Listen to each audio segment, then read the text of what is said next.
Three. Oh, thank you. Okay, got it. Got it. Okay. Ladies and gentlemen, good afternoon. Welcome back to the Face for Autism uh, streaming with love telethon. Please continue to send in your donations. Venmo, the website, Facebook page, the Instagram page, and our secondary page, Life on the Bright Side. My next guest is a parent who worked closely with the Faces for Autism organization when she lived in New Jersey.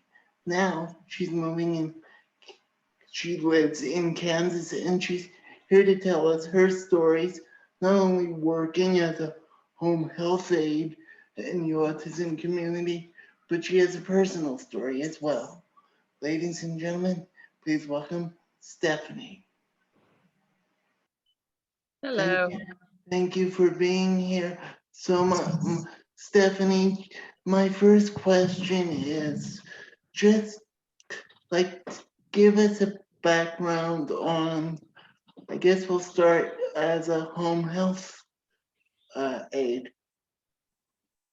Okay, I started with Bayada 10 years ago, or I guess now almost 12, um, taking care of kids in their home. Most of them had medical problems when they were born, but then a lot of them are then diagnosed with autism too. So we're kind of dealing with the medical part and the other part.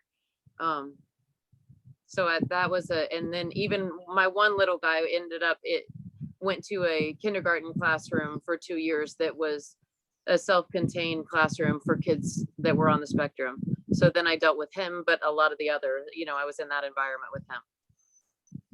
Oh, oh, oh, certainly, because you've got the the that environment and all the things that surround it. Not only him, but all the other classmates and Right. self-contained, and yeah. So that's how you got involved with autism, and I'm sure that's probably how you got involved with faces too. Yes. Yeah. Yeah, I think so. I think I Yeah. found out about that through Children Specialized. Oh yeah, yeah. Because I know children's specialized is a big part of Hmm. faces. They do things for us, help us. So yeah, so you probably found out through them, and then as they say, the dots got Right. connected. Right. I think I did a conference once and the lady that had started Faces was there and talked. Yeah, yeah, Isabel Mosca. Yeah, she's done a lot of work for different charities, organizations. She's told her story. I've done some things for the organization over the years, and then she was working on a telethon in Okay. March, and she asked me, could you help me get this telethon started? And then I just stayed because she gave me other projects to do. And it's a family run organization, which is, Right. they're always nice to work for than just somebody like out of the blue. It was very Right. local. Yeah, so that's how you got your start. Now, you mentioned to me before we got started that your family also has autism involved in it. Yes.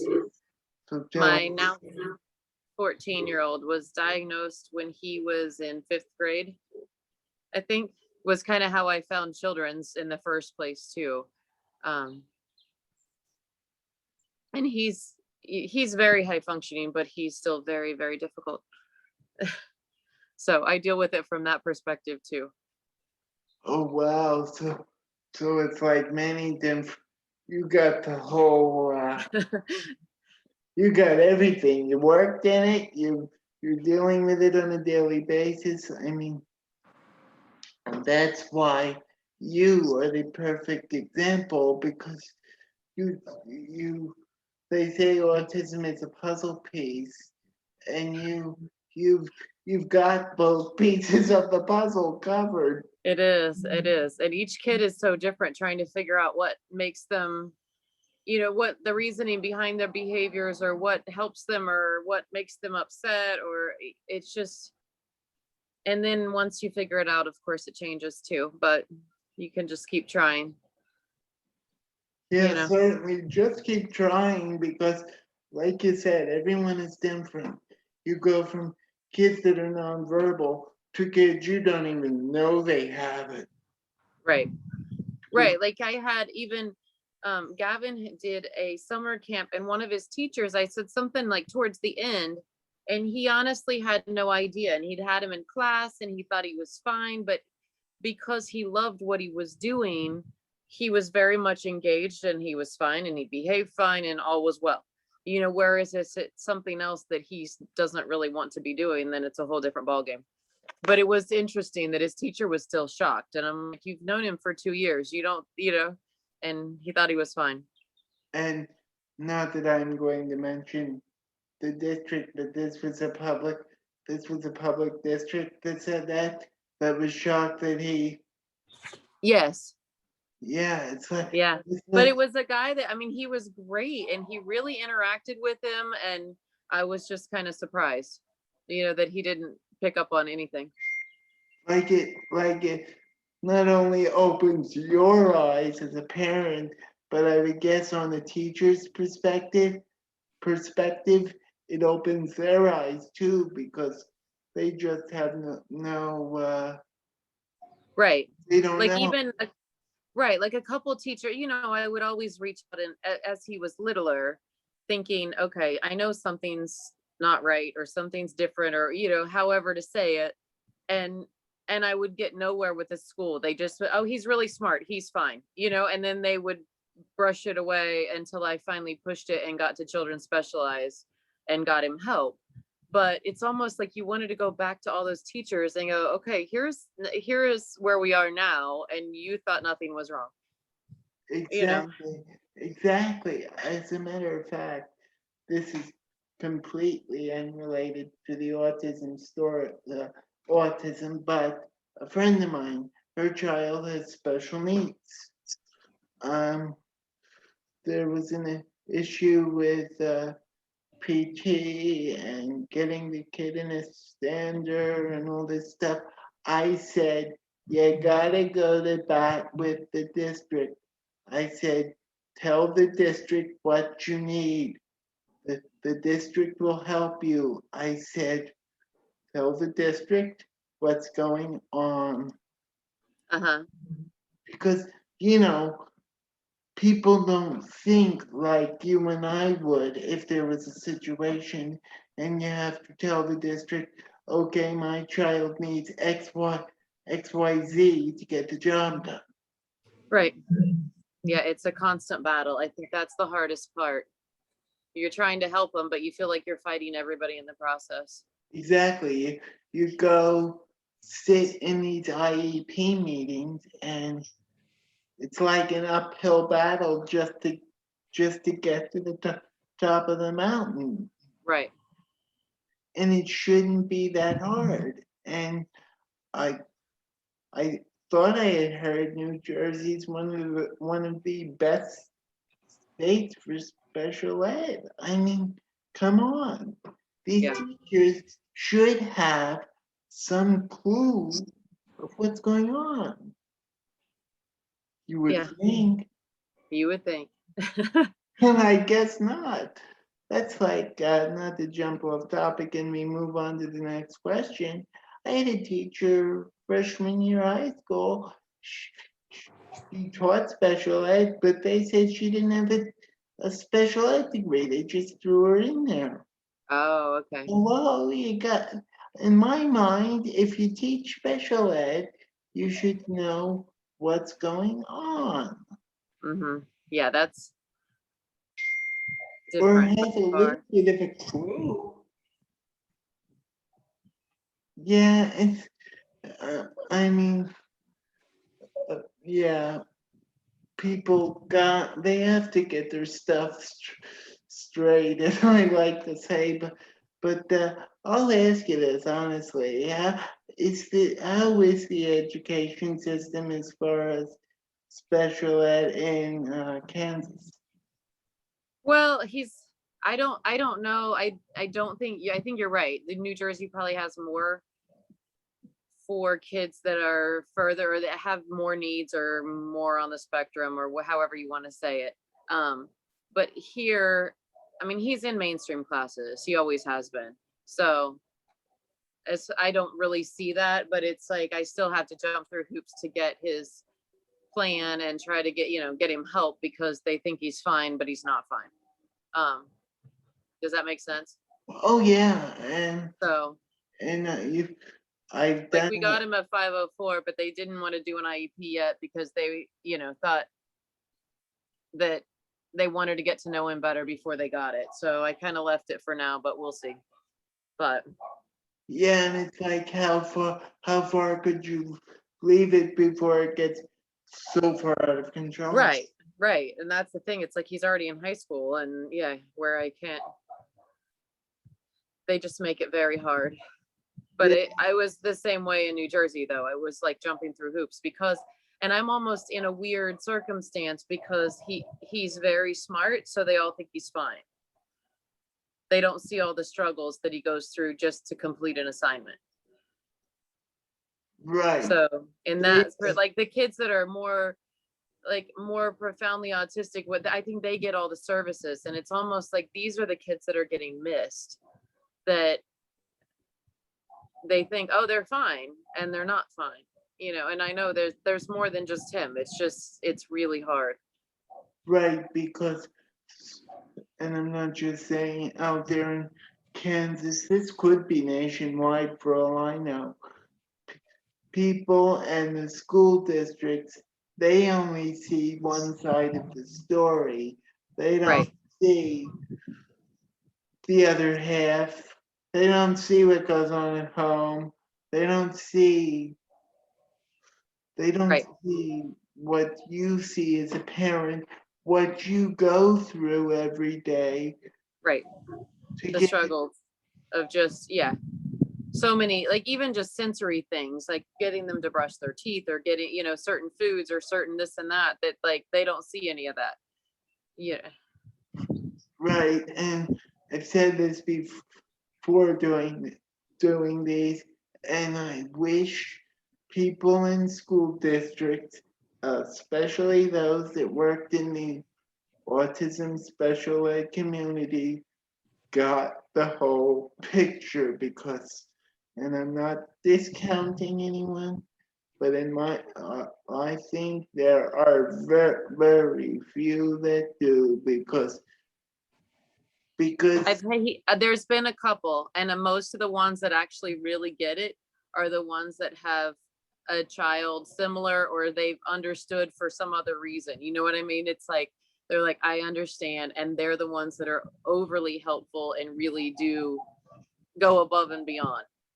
yeah, and as I said just a couple minutes ago, New Jersey has a fantastic education system for special ed, but some of them, especially some of the teachers I had in middle school, I didn't want to say they didn't have a clue, but the picture wasn't as clear when I Right, was in middle school as, oh yeah, he does have a disability in high school.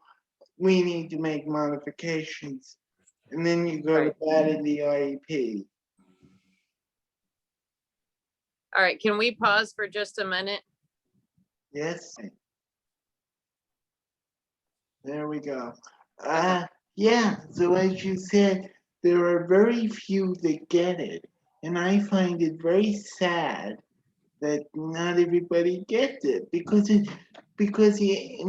and I was thinking about this while you were away for a second, like that shows a reflection on yourself and on the district too, because if they have no idea, that's a shame. Yeah. Yeah, it's I guess it's surprising. You know what I mean? When you see the whole picture, um, like I really thought give him 2 weeks in school and the teacher's gonna be calling, going, oh my goodness, here's what we need to do. And they're like, oh, he's fine. I'm like, he's not, but okay. So they're definitely in their group of their own, which is it's interesting when they just put all the diagnosis together, basically, because it is kind of a different situation, I guess. Oh yeah, yeah, and yeah, it's like I had an aide say to me, "Well, why didn't you go to special services for high school?" Well, hold that thought. I did at half a day because I was smart enough that I could handle Right. regular at high school. And for the last 2 years, I went from 7:30 a.m. to 2:30 in the afternoon. Okay. Like, Yeah, because you needed to go and actually learn and have a good curriculum where you were learning. and I know not to discount special services by any stretch of the imagination. Right. Imagination, the curriculum is a little lower over there. Right. Because a lot can't do it. Right, and I knew that curriculum was would be too low for me anyway. I mean, I was taking classes, and at the end of the day, my senior year, uh, because of the level of classes I was taking, I have a degree in hospitality tourism, and I mean, look, like like special services would have never done that to begin with. Right.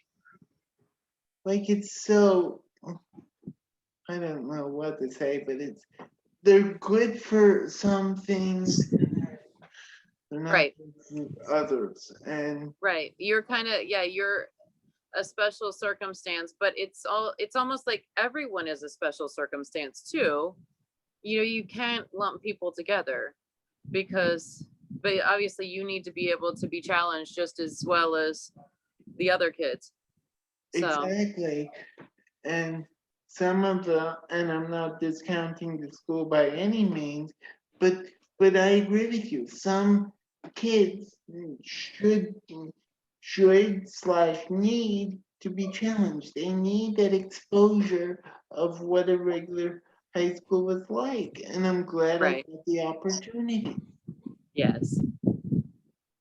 Uh, this will probably be my last question. Okay. Um, if you could give any of the parents, grandparents, guardians watching this, any advice, strategies, any tidbits, anything, what would it be? Basically, you know your child best. And if you think something's going on, just keep digging until you can get them help.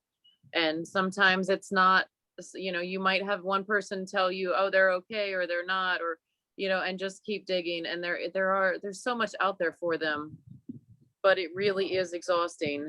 Don't give up, I guess is what I'm saying. Yeah, and that's the best advice I could sit here and give too. Is you may have to dig deep, but don't give up. You Right. know your child best. These educators only get the kids 5, 6, 7, 8 hours a day at best, sometimes only for a year. You know the kid best. You know what's expected. Right. Yeah. So it's like, and there is hope, but you just have to keep trying. So like, and I had even reached out to DuPont before we had moved and got in. There was an autism center there that we were going to start doing some things with, which it seemed like they had some different, like a different perspective, different therapies, different things that maybe would help a little bit. But then we ended up moving too, so I'm restarting all that process again.